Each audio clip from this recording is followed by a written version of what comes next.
I'm standing here with Lex Hoogduin, who gave a speech at the Grip on Complexity conference. Lex, everybody has been talking about the financial system today. Everybody sees it as the big complex system which went unstable.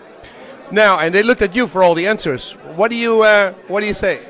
Well, you're looking at the wrong person.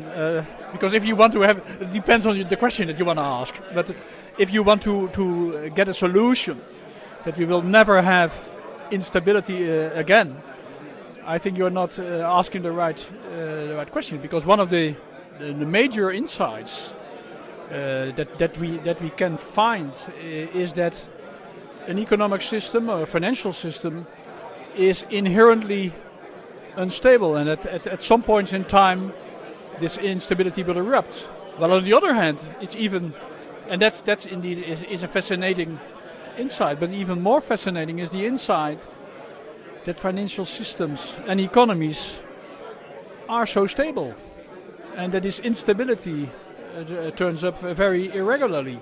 Still, it's a big problem, and we should try to minimize that instability and reduce the cost of it.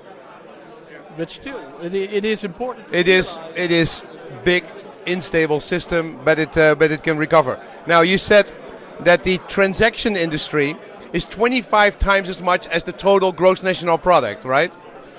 Yes, what has happened over the past 40 years, and we are now starting to realize that, is that we have moved from a world in which financial transactions and real transactions, goods and services, were more or less identical in terms of size, to a world in which indeed the financial transactions very much dominate the real side. And every 2 weeks the complete gross national product of the world gets moved from one side to the other side, and that creates instability. Well, that creates, perhaps it may create instability, but what it has done, it has really changed the way the economy works. And what we have to try to understand, how that change went and how it has changed. And the problem is that the current economic models that we have are not very good at that. Because these are models in which the financial sector, in essence, is irrelevant. So what we see, we use a model to understand the economy which is completely irrelevant for what has happened. So we have to try to find models and ways of looking at the world which help us to understand why this happens, and models in which financial variables are relevant.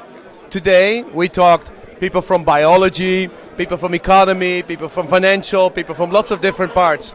And they all talked about complexity and they all talked about paradigms. Do you think they can be used? Did you hear anything that you go like, wow, they have the same problem, we should use that too? I think this is the great opportunity that complexity offers. It can unite, bring together people from very different disciplines that have never looked at each other's problems. And now they have a common denominator, which complexity is, which still has to be worked on, because sometimes we think that we are discussing the same thing, but we are meaning different things. Complexity can mean different things in different disciplines, but here we have a unifying framework which potentially can revolutionize the way different disciplines look at the same issue.